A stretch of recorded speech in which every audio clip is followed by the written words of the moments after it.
Hello everyone, welcome to Select civils.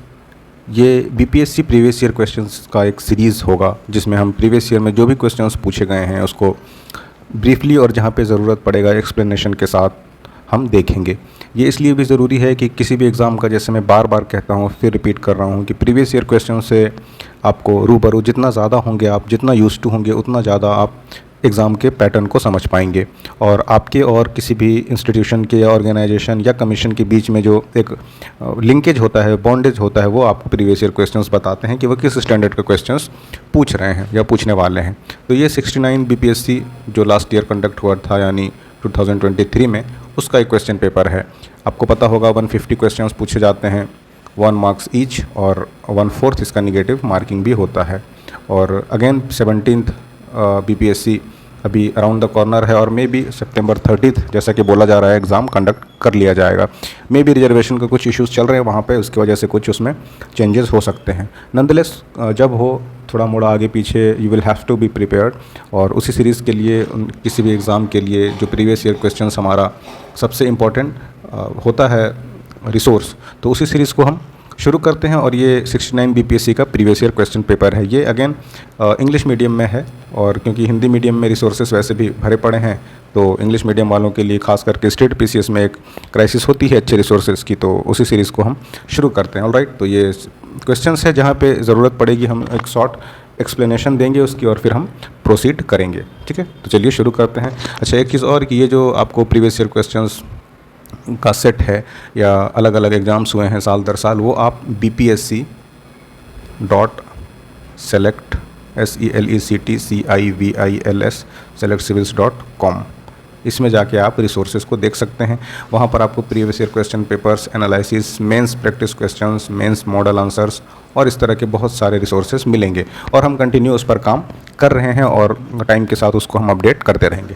तो ये सब बेसिक बातें थी। चलिए अब हम इसको शुरू करते हैं। तो पहला क्वेश्चन है, which of the following technologies will be enabled by the 5G mobile communication network. तो इस तरह का देखिए एप्लीकेशन बेस्ड क्वेश्चन है। थोड़ा सा दिमाग लगाइएगा कि कौन सा 5G आने पे या इनेबल हो जाने पे कौन सी कम्युनिकेशन टेक्नोलॉजी इनेबल हो जाएगी 5G के ज़रिए से। तो internet of things obviously, edge computing बिल्कुल, नेटवर्क स्लाइसिंग, तीनों हो जाएगा। तो ऑप्शन नंबर आपका आंसर हो जाएगा डी। क्योंकि क्या है, इंटरनेट ऑफ थिंग्स आपको पता हो, वो गैजेट्स या डिवाइसेस जो इंटरनेट से कनेक्ट होते हैं और उसके कमांड पे रिस्पॉन्स करते हैं। एज कंप्यूटिंग, इसे हम क्लाउड कंप्यूटिंग भी कहते हैं, क्लाउड कंप्यूटिंग। और तीसरा है आपका नेटवर्क स्लाइसिंग। तो नेटवर्क स्लाइसिंग क्या होता है कि हम मल्टीपल वर्चुअल नेटवर्क्स को हम क्रिएट करते हैं on top of A shared physical network. तो ये हो गया हमारा नेटवर्क स्लाइसिंग। तो 5G जितना ज़्यादा स्पीड मिलेगा, ये सारा टेक्नोलॉजी उतने अच्छे से काम कर पाएगी। तो option number D will be our answer. ठीक है, अब दूसरा है आपका, ये स्पेस मिशन दिया है और एक्सप्लोरेशन दिया है कि किससे रिलेटेड है, तो ये आपको बताना है। पहला है, देखिए कौन था, कैसिनी। तो ये आपका क्या है, कैसिनी सैटर्न और इसके रिंग्स को ये स्टडी करेगी। ये आपका कमांड है किसका, नासा और आपका यूरोपियन स्पेस एजेंसी और इटालियन स्पेस एजेंसी का ये कंबाइंड प्रोजेक्ट है। तो ए का हमारा सैटर्न एंड इट्स रिंग्स हो जाएगा ना, कैसिनी हेजेंस का। उसके बाद जूनो शुरू से पता है आपको कि जुपिटर से रिलेटेड है। तो ए का माइंड हो रहा है, मैच कर रहा है आपका 2 के साथ, बी कर रहा है 1 के साथ। तो यहाँ से भी आप पहले देख सकते हैं A2 है ना, A2, तो ये आपका नल आउट हो जाएगा, ये नल आउट हो जाएगा। और B1 तो ये दोनों तो ये कैंसिल हो जाएगा। तो ऐसे ही आप जा सकते हैं ऑप्शन नंबर ए के साथ। यानी C4 है ऑब्वियसली, वेरिटास अगेन आपका वेनस के लिए जाएगा, क्योंकि C हमारा 4 है, आर्टेमिस ऑब्वियसली जुपिटर है। इसमें क्या है, एक और पॉइंट कि इसमें फर्स्ट फीमेल, जो कि फर्स्ट ह्यूमन भी होंगी इसमें प्रोजेक्ट में, महिला को भेजा जा रहा है। तो ऑप्शन नंबर 2 के लिए हो जाएगा, क्वेश्चन नंबर 2 के लिए ऑप्शन ए। ऑलराइट, तीसरे क्वेश्चन पे आते हैं। ये बेसिक साइंस और अब कुछ एडवांस साइंस भी पूछे जाने लगे हैं, तो उसके क्वेश्चंस हैं। तो अब हम क्वेश्चन नंबर 3 की तरफ देखते हैं। ये आपका क्लोथ दिया हुआ है और ये ओरिजिन पूछ रहा है, आपको मैच करना है। तो पहला है, देखिए लेनिन, फिर है कोयर, फिर है मोहायर एंड देन डाउन। तो लेनिन का हमें पता होना चाहिए कि ये फ्लेक्स प्लांट से मिलता है, और ये फ्लेक्स प्लांट क्या है, वन ऑफ द ओल्डेस्ट ये आपका एविडेंस मिलता है जो कि ह्यूमन टेक्सटाइल के लिए यूज़ किया जाता है ना। तो ये फ्लेक्स प्लांट से, तो ये लेनिन हो गया, ए के साथ 2 जाएगा। तो ए के साथ ये कैंसिल हो गया। अगर आपको सिंपली देखिए ये भी पता रहता ना कि ये लेनिन हेमेफ्लेक्स प्लांट से मिलता है, तो भी we can easily arrive at option number C. और इसके बारे में क्या है, दूसरा कोयर, कोयर के बाद अगेन इसमें से आपको अगर ये पता हो तो कोकोनट प्लांट, तो ये बी के साथ 1 चला जाएगा। एंड देन C4, ये अंगूरा गोट से जो कपड़ा बनता है वो मोहैर। एंड देन डाउन वो हो जाएगा ऑप्शन नंबर डी के लिए 3, यानी feathers of the duck and geese. Ducklings या डक उसके फेदर से जो टेक्नोलॉजी का मतलब रॉ मटेरियल की तरह उसको यूज़ करते हैं, फिर उसको फर्दर इनरिच करके हम डाउन को प्रिपेयर करते हैं। तो ऑप्शन नंबर सी हो जाएगा ये, ठीक है। अब नेक्स्ट देखिए, कंसीडर द फॉलोइंग स्टेटमेंट्स। क्या कह रहा है, taeniasis is an intestinal infection caused by 3 species of tapeworm, फिर उसका नाम दिया हुआ है वो Taenia solium, Taenia saginata and Taenia asiatica. तो ये स्टेटमेंट सही है। क्यों है, क्योंकि जब ह्यूमन प्राइमरी होस्ट की तरह एक्ट करता है तो ये आपका टेनियासिस डिजीज़ होता है। और दूसरा क्या है, when cyst develop in the brain the condition is referred to as neurocysticercosis, ये भी स्टेटमेंट सही है। तो ऑप्शन नंबर सी हो जाएगा।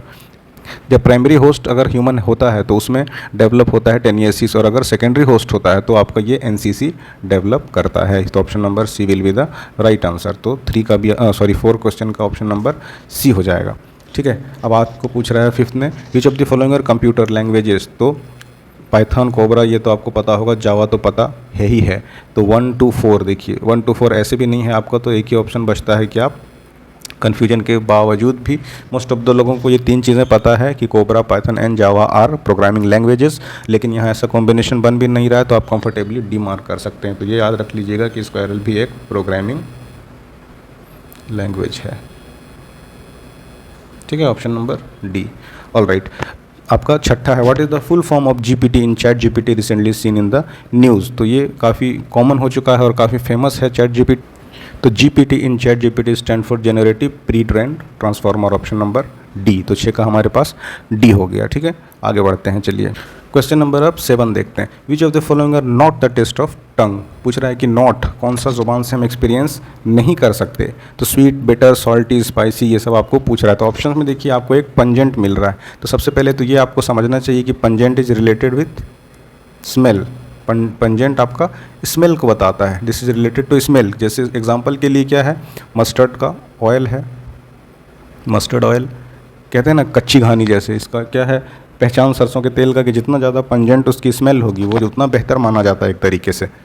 तो हमें ये तो पता लग गया कि पंजेंट हमारा ज़ुबान का टेस्ट नहीं है, तो ऑप्शन नंबर 7 तो होगा ही होगा। तो हमारे पास ये या फिर ये बच गए, यानी ये 2 ऑप्शन वेग हैं। क्यों, क्योंकि पंजेंट हम हमारे ज़ुबान से हम एक्सपीरियंस नहीं कर सकते। अब बच गया हमारे पास 2, 5 और या तो 2, 5 होगा या तो 4 होगा। तो 2, 5 में देखिए 2 और 5 बिटर को हम ऑब्वियसली टेस्ट करते हैं ज़ुबान से, है ना, कि ये कड़वा है। जैसे एग्जांपल के लिए आप क्या देख सकते हैं, करेला, है ना, या कई बार ककुम्बर, इसको भी हम जब खाते हैं तो हमें बिटर टेस्ट पता लगता है। तो इसको तो हम टेस्ट करते ही हैं, तो ये ऑप्शन आपका कैंसिल आउट हो जाएगा, ऑप्शन नंबर सी। सी में क्या होता है, स्पाइसी। वैसे भी हम क्या है, स्पाइसी हमें स्पाइसी कोई टेस्ट नहीं है, ये आपका कॉम्बिनेशन होता है कि सॉल्ट ज़्यादा है या कम है, डिपेंड्स अपॉन उसके इंग्रेडिएंट्स पे। फिर आपका क्या देखेंगे कि ये इसमें स्वीट, बिटर, ये सब का कॉम्बिनेशन है। ऐसे हमारा ज़ुबान स्पाइसी बोल के कुछ प्रिडिक्ट नहीं कर सकता है। ऑल राइट, तो ऑप्शन नंबर सी आपका 7 का हो जाएगा आंसर, ठीक है। अब 8 का देखिए, फिर अगेन मैच है आपका, अलग अलग बीमारी दिया है और उसका नाम है। तो इनसोम्निया सबसे सिंपल, ये देखिए दिख गया पहले ही, ये नींद से रिलेटेड है। स्लीपिंग डिसऑर्डर, तो ये तो होगा ही स्लीपिंग डिसऑर्डर, लेकिन यहाँ पे दिया है ईटिंग डिसऑर्डर, तो इसको हम कैंसिल आउट कर सकते हैं 2 को।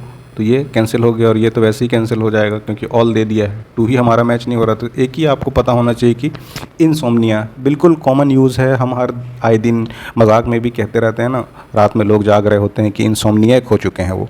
तो दैट्स वाई ये बिल्कुल कॉमन टर्म है, तो उसके बेसिस पे भी आप आंसर को प्रिडिक्ट कर सकते थे। उसके बाद एक इसके साथ साथ क्या है, एनोसोमिया। तो ये क्या है, पार्शियल और फुल लेस ऑफ स्मेल। ये अगर किसी को स्मेल नहीं आ रहा है तो उससे क्या कहते हैं, एनोस्मिया हो गया है ये, ठीक है। और ये ऑप्शन फ्लिप कर दिया है एक्चुअली। एनोरेक्सिया क्या होता है, एनोरेक्सिया होता है ईटिंग डिसऑर्डर, ईटिंग डिसऑर्डर, तो इसको नीचे डाल दिया है इधर, ठीक है। उसके बाद क्या है, डिस्पनिया, ठीक है। तो ये आपका ऑप्शन नंबर सी हो जाएगा। अभी तक देखिए आप एक दो क्वेश्चन भी अगर एक दो ऑप्शन भी अगर प्रिडिक्ट कर पा रहे हैं सही से तो you can reach the answer easily. तो ऐसा कुछ नहीं है कि आपको हर एक चीज़ पता रहना है, बस आपको अप्रोच करने का तरीका थोड़ा पता होना चाहिए। नेक्स्ट देखते हैं, in the universe what are pulsars. ये भी आप बिल्कुल अगर बेसिक पढ़ेंगे क्लास का तो भी पता लग जाएगा, या लुसेंट में भी ये कई बार दिया होता है कि ये पल्सर्स होते क्या हैं। तो पल्सर्स क्या होते हैं, डांसिंग न्यूट्रॉन स्टार्स होते हैं जो कि वेव्स को जनरेट करते हैं, है ना। तो उसी को हम पल्सेस कहते हैं। तो ऑप्शन नंबर क्या हो जाएगा, रोटेटिंग न्यूट्रॉन स्टार्स। भाई डांसिंग कहिए या इसको रोटेटिंग, आइडियली अगर टेक्निकली कहिए तो रोटेटिंग न्यूट्रॉन स्टार जो कि ऐसे वेव को रिलीज़ करते हैं जिसे हम पल्सर्स कहते हैं। क्वाइट सिंपल क्वेश्चन ये भी है। अब ये कह रहा है 10 नंबर में, in the context of lab grown diamonds what is used as diamond seeds. तो क्या हम डायमंड सीड्स की तरह यूज़ करते हैं, तो ऑप्शन नंबर सी, ग्रेफाइट को डायमंड सीड्स की तरह यूज़ करते हैं हम। What is the fibre used to make bullet proof jackets. अगर आप बुलेट प्रूफ जैकेट बनाना चाहते हैं तो कौन सा फाइबर यूज़ होता है, तो अगेन इसमें क्या यूज़ होता है, Kevlar, option number D. All right. उसके बाद ये सेट ए चल रहा है ना, मेंशन में कर दूं एक बार फिर से आपको, अगर नहीं किया हो पहले तो ये सेट ए है। May be order of questions आप कुछ और आपके पास क्वेश्चन पेपर है तो आप देख सकते हैं उसके अकॉर्डिंग, ठीक है। अब 12 नंबर है, what is the full form of HMX। HMX कह रहा है कि इसका फुल फॉर्म क्या होता है। क्वाइट सिंपल स्ट्रेट फॉरवर्ड ये भी क्वेश्चन है। इसका क्या होता है full form, high melting explosives. Simple, option number किस में है, 1, ऑप्शन नंबर सी में, ऑप्शन नंबर 1 हो जाएगा। 13 में कह रहा है, what is the name of Tesla's humanoid robot launch in October 2022। इसका नाम क्या था, इसका नाम सिंपली ऑप्टिमस था, दैट्स इट। 14 नंबर में आइए, मैनहट्टन प्रोजेक्ट किससे रिलेटेड है, तो अभी एक मूवी आई थी, काफ़ी चर्चा में भी थी, ओपेनहाइमर। देखिए स्पेलिंग मिस्टेक हो सकता है नाम में, तो बेयर विथ मी। तो इस मूवी में क्या, ओपेनहाइमर में इस मैनहट्टन प्रोजेक्ट का ये चीफ जो साइंटिस्ट थे उसका, है ना, और ये ऑब्वियसली रिलेटेड टू क्या हो जाएगा, produce the first nuclear weapon, option number A. Simple, quite simple straight forward question है ये।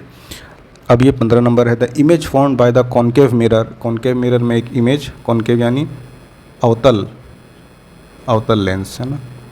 एक कॉन्वेक्स होता है, वो उत्तल होता है हिंदी में शायद। तो object image is found by concave mirror is real inverted end of the same size. ये थोड़ा सा आपको आइडिया होना चाहिए। तो इस तरह का कब होता है कि जब ये सेंटर ऑफ कर्वेचर पे प्लेस होता है, तो ऑप्शन नंबर बी। ये याद रखना ऐसे थोड़ा सा मुश्किल है, तो इसको देख लीजिएगा। तो ये photo electric cell is a device. Photo electric cell वैसा डिवाइस है जो कि क्या करता है, convert light energy into electric energy, यही करता ही है। ये क्या है, इलेक्ट्रिक इनटू लाइट, ये तो उल्टा कर दिया है इसने, है ना। स्टोर्स लाइट एनर्जी नहीं भाई, तो नन ऑफ दिस, तो ऑप्शन नंबर ए हो जाएगा। Photo electric cell is a device which converts light energy into electric energy. अब उसके बाद नेक्स्ट है 17, the amount of solute present per unit volume और per unit mass of the solution और solvent is known as. किस नाम से जानते हैं, पर यूनिट कितना घुला हुआ है। तो composition of the solute, composition तो अलग ही चीज़ हो गई कि सॉल्ट अगर घुला है तो NaCl का कंपोजिशन हो गया, या कुछ और घुला है तो CaCO3 घुला है तो कंपोजिशन तो ये हो गया, तो ये तो हो नहीं सकता है। उसके बाद क्या है, कंसंट्रेशन, कंसंट्रेशन तो हो गया मैग्नीट्यूड कि कितना ज़्यादा या कम घुला है, तो ये भी होने से रहा। कंसंट्रेशन ऑफ सॉल्यूट और कंसंट्रेशन ऑफ सॉल्यूशन, इसमें थोड़ा सा आपको सोचना है। तो ऑप्शन क्या होगा, ऑब्वियसली सॉल्यूशन का कंसंट्रेशन होगा ना, जिसमें घुल गया उसका हमें कंसंट्रेशन पता होता है, जो घुला है उसके बेसिस पे we do not define it. तो 17 का ऑप्शन नंबर डी हो जाएगा, कंसंट्रेशन ऑफ द सॉल्यूशन। उसके बाद नेक्स्ट है, how do Covid vaccine stimulate N immune response. जो हमें वैक्सीन लगा अभी कोविड का, तो उसमें वो स्टिमुलेट बॉडी को कैसे करता है रिस्पॉन्स को, तो क्या क्या है, by introducing live attenuated SARS-CoV-2 virus. Obviously यही करते हैं ना, वायरस को इंट्रोड्यूस करते हैं कैसे, सबसे पहले एक उसको वीकेन करते हैं, जिसके लिए ही ये टर्म एटेनुएटेड है। उसके बाद क्या है, उसको इंट्रोड्यूस करते हैं, that's why option number A will be the right answer. ये भी एक तरह से काफ़ी सिंपल क्वेश्चन है, ठीक है। आगे बढ़ते हैं, चलिए। विच of the following liquid is a bad conductor of electricity. Salted water नहीं, हमें पता ही है कि इसमें सॉल्ट अगर घुल जाएगा तो क्या होता है, आयोनाइज्ड हो जाता है वो, तो उसकी बढ़ जाएगी ना कंडक्शन, तो क्या होगा, वो ज़्यादा उसमें इलेक्ट्रिसिटी ज़्यादा फ्लो तेज़ी से करेगा। ऑरेंज जूस भी गुड कंडक्टर हो जाएगा, क्यों? क्योंकि इसमें भी बहुत सारे सॉल्ट्स एंड एसिड्स होते हैं, तो ये भी नहीं हो सकता।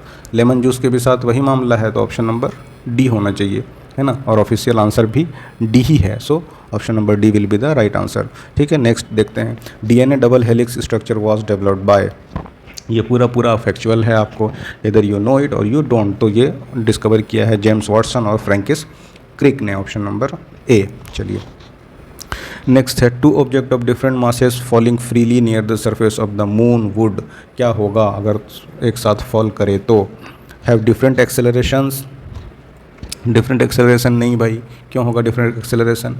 क्योंकि आपको बाकी पैरामीटर भी पता होना चाहिए। Undergo a change in the inertia, inertia में चेंज नहीं होगा। Have the same velocity at any instant, obviously same ही वेलोसिटी होगी ना। 22 कह रहा, how do vector vaccines work to provide immunity, vector vaccines immunity कैसे देती है? तो ऑप्शन देखते हैं। बाय इंट्रोड्यूसिंग ए वीकेंड और inactivated virus into the body, by directly attacking the and destroying pathogens in the body, by placing the virus in a modified vectors of a different virus, और by entering directly into the cells and ये तो ऐसे नहीं होगा कि directly sales में enable थोड़ी करते हैं। उसके बाद क्या है, by introducing a weakened और inactivated virus into the body, ये भी नहीं है। by directly attacking and destroying pathogens in the body, directly attack कैसे करेगा पैथोजेंस को, है ना, ऑप्शन नंबर सी हो जाएगा। by placing a virus in a modified version of different virus, option number C. ठीक है, चलिए। The process that constant adds new crust, अब यहाँ से आपका ज्योग्राफी शुरू हो गया, साइंस के क्वेश्चंस गए। ठीक है, ये कह रहा है कि लगातार जिसमें नया क्रस्ट बनते रहता है उसको क्या कहते हैं? तो ऑब्वियसली सी फ्लोर स्प्रेडिंग, बिल्कुल ही सिंपल क्वेश्चन है। The theory that states piece of the earth crust are constant slow motion driven by movement in metal, ये किसने दिया था? ये थ्योरी दे दिया है, आपसे पूछ रहा है कि इस थ्योरी का नाम बताइए, तो ऑब्वियसली ये प्लेट टेक्टोनिक्स है, ऑप्शन नंबर सी। काफ़ी सिंपल और स्ट्रेट फॉरवर्ड क्वेश्चन है ये। आगे बढ़ते हैं। What is the expanded form of the term mRNA that has been widely discussed in the beginning of the pandemic, ये हम देख रहे थे ना, कोविड-19 जो पेंडेमिक आया उसमें mRNA में एक्सपेंडेड m क्या है? तो ऑब्वियसली मैसेंजर है, तो मैसेंजर RNA। अब ये फिर से साइंस के क्वेश्चंस हैं हमारे पास, वो भी एक्चुअली ये साइंस पार्ट ही देख के पूछा गया है। एनीवेज, चलिए आगे बढ़ते हैं। AC current can be produced, कैसे प्रोड्यूस कर सकते हैं? तो डायनेमो से कर सकते हैं। देख रहे हैं कितना सिंपल क्वेश्चन है। करंट डेंसिटी पूछ रहा है कि क्या होता है, स्केलर है कि वेक्टर है? आपको बेसिक पता होगा, तो ये भी पता होगा कि करंट डेंसिटी एक वेक्टर है। ये प्रोडक्ट होता है ना J डॉट ds का, तो ये आपका वेक्टर क्वांटिटी हो जाएगा। What is the basis of most useful classification of medications in medical chemistry, पूछ रहा है कि सबसे यूजफुल क्लासिफिकेशन क्या है मेडिकल केमिस्ट्री में? तो ये है molecular targets, option number B. All right, 29 में आते हैं। Which of the following slows down the reaction rate, slow कौन सा करता है? कैटालिटिक प्रोमोटर, देख रहे हैं ये प्रोमोटर कह रहा है, पूछ रहा है कि स्लो करता है, ये तो ऐसे ही ख़त्म हो गया। फिर अगेन कैटलिस्ट है, स्लो तो करने से रहा, अगेन ये भी क्या है, स्लो नहीं करता, तो ऑप्शन नंबर 29 का हमारे पास हो जाएगा D, none of the above, इनमें से कोई भी ऑप्शन हमारे रिएक्शन को स्लो नहीं करता है। नेक्स्ट हमारे पास क्वेश्चन नंबर 30 है, कह रहा है input and output nerves meet at, input और आउटपुट नर्व्स कहाँ पर मिलते हैं? तो ऑप्शन नंबर बी हो जाएगा, सेंट्रल नर्वस सिस्टम। आपको पता होगा कि सेंट्रल नर्वस सिस्टम के 4 पार्ट होते हैं, जिसमें से मेनली आपका ब्रेन, उसके बाद स्पाइनल कॉर्ड, फिर न्यूरॉन्स एंड चौथा नर्व्स होते हैं। और इसका जो इनपुट मिलता है और जो आउटपुट है, यानी कि क्या प्रॉम्प्ट है, क्या फंक्शन करना है, और उसका रिस्पॉन्स वो सेंट्रल नर्वस सिस्टम पे मीट होता है, तो option number B will be the answer. 31 पे आइए। In the context of shipwreck tourism, shipwrecks in Indian waters have been explored at the Sunchi Reef, Amee Shoals and Grande Islands, इन जगहों का बेसिकली आपको नाम बताना है। पूछ रहा है कि ये कहाँ पर है, तो ये है कोस्ट ऑफ गोवा में, ऑप्शन नंबर ए। ऑल राइट, चलिए अब ये 32 द G20 मेंबर्स, G20 काफ़ी इंपॉर्टेंट है अभी एग्ज़ाम के पर्सपेक्टिव से, क्योंकि इंडिया ने इसको होस्ट किया है। अब इसके बारे में कुछ फैक्ट्स हैं आपको उसमें से बताना है कि करेक्ट क्या है। तो ये आपको G20 के बारे में जितना हो सकता है डायमेंशंस इसको कवर करिए। अपकमिंग BPSC, स्टेट PCS या फर्दर UPSC के लिए भी हमेशा ये इंपॉर्टेंट एक टॉपिक रहता है। तो ये कह रहा है अराउंड 85% ऑफ ग्लोबल GDP है, तो ये बात बिल्कुल सही है कि लगभग 85% GDP को वो कवर करती है। और 50% ग्लोबल ट्रेड, तो ये गलत है, 50% ये नहीं है ग्लोबल ट्रेड का। And then 2/3 of the world population, तो ये भी सही बात है। तो 1 और 3 ऑप्शन नंबर बी। इसमें जितना डायमेंशन हो सकता है, ट्रेड में क्या परसेंटेज है, पॉपुलेशन कितना है, वर्ल्ड GDP का कितना परसेंटेज है, एक्सपोर्ट इंपोर्ट का, इंटरनेशनल ट्रेड का, ये सारा डायमेंशन आप इसका, फिर होस्ट कैसे चेंज होता है, ये सारा डायमेंशन आप देख लीजिए। इनफॉर्मल ग्रुपिंग है, फॉर्मल ग्रुपिंग है, नई एंट्री किस कंट्रीज़ की हुई है और कौन से ऑर्गेनाइजेशन डायरेक्टली इनडायरेक्टली जुड़े हुए हैं, ये सारे डायमेंशन आप इसको देख लीजिए। फर्दर एग्जाम के पर्सपेक्टिव से भी ये इंपॉर्टेंट है। क्वेश्चन नंबर कह रहा है who is the head of Russians Wagner mercenary group, इसका हेड कौन है। एक्चुअली ये क्वेश्चन जो है उस टाइम पूछा गया था, तो जब क्रिएट हुआ था पेपर तो प्रिगोजिन थे ये आपका ऑप्शन नंबर बी इसके हेड। लेकिन ये क्वेश्चन BPSC ने डिलीट कर दिया है क्योंकि क्या हुआ, उनका डेथ हो गया था उससे पहले, तो ये डिलीटेड क्वेश्चन है। ऑल राइट, अब आते हैं 34 में। सिंपल है, ये ग्लोबल जेंडर गैप रिपोर्ट कौन पब्लिश करती है। तो ये काफ़ी न्यूज़ में रहता है, global gender gap report. This is published by world economic forum. Question number 34 का सी हो जाएगा। All right, which of the following statement regarding queen Elizabeth II of the United kingdom is correct. उनका death हुआ था, आपको पता होना चाहिए, है ना। ये 2022 में उनका डेथ हुआ था, तो उससे रिलेटेड, हालांकि ये काफ़ी एक तरह से वेग टाइप का क्वेश्चन है, क्योंकि डेथ हुआ तो नॉर्मली अगर आदमी देख लिया न्यूज़पेपर में उसके डिटेल्स आउट ऑफ क्यूरियोसिटी तो आपको पता होगा। इधर इस तरह की इंडिविजुअल्स के बारे में लोग डिटेल कम पढ़ते हैं। इसका है ऑप्शन नंबर ए आंसर, क्योंकि 70 साल का उनका रीन रहा था और ये 96 ईयर की एज में उनका डेथ हो गया था। ऑल राइट, डेफ एक्सपो हुआ था गुजरात में 2022 में, ये खुद बता रहा है, आपसे पूछ रहा है कि इसका थीम क्या था। तो इसका थीम था पाथ टू प्राइड। नेक्स्ट देखते हैं 37, 3 day celebration of Thadingyut festival. Might भी मेरा प्रोनाउंसिएशन एग्जैक्टली मैच ना करता हो, क्योंकि ये रीजन और एरिया वाइज वेरी करता है, तो आप थोड़ा सा इसको बेयर करिएगा। तो ये कह रहा है कि कहाँ पर सेलिब्रेट होता है, तो ऑप्शन नंबर डी, म्यांमार का ये थाडिंग्यत फेस्टिवल होता है। All right, 38, consider the following statement regarding white house. White house के बारे में, ये भी अगेन व्हाइट हाउस के बारे में इतना डिटेल कौन पढ़ता है कि कौन सा इसका इंफॉर्मेशन सही है। तो इसका ऑप्शन नंबर, इसका आंसर है, इसमें बस ये स्टेटमेंट गलत है कि ये address of white house is 1800 Pennsylvania Avenue, ये एड्रेस उसका नहीं है। बाकी ये जो इन्फॉर्मेशन है 2, 3 और 4 ये इसके बारे में करेक्ट है। तो आप इसको फर्दर एग्जाम के पर्सपेक्टिव से जानने के लिए एक बार अच्छे से देख लीजिए कि ऑफिशियल रेसिडेंस और वर्क प्लेस है प्रेसिडेंट ऑफ USA का। उसके बाद 1 नवंबर 1800 को John Adams become the first president to take residence in this building. उससे पहले रेसिडेंस कहीं और था। एंड देन अमेरिकन डेमोक्रेसी का ये सिंबल है, ठीक है। ऑब्वियसली सिंबल होता ही है, जैसे इंडियन डेमोक्रेसी का यहाँ जो संसद भवन है वो सिंबल है। तो ये तो क्वाइट सिंपल ऑब्वियस है, तो यहाँ से आप इसको एक डिलीट कर सकते थे। नॉनदलेस फिर भी ये आपको इन्फॉर्मेशन पता होगा तो आगे काम आ सकता है।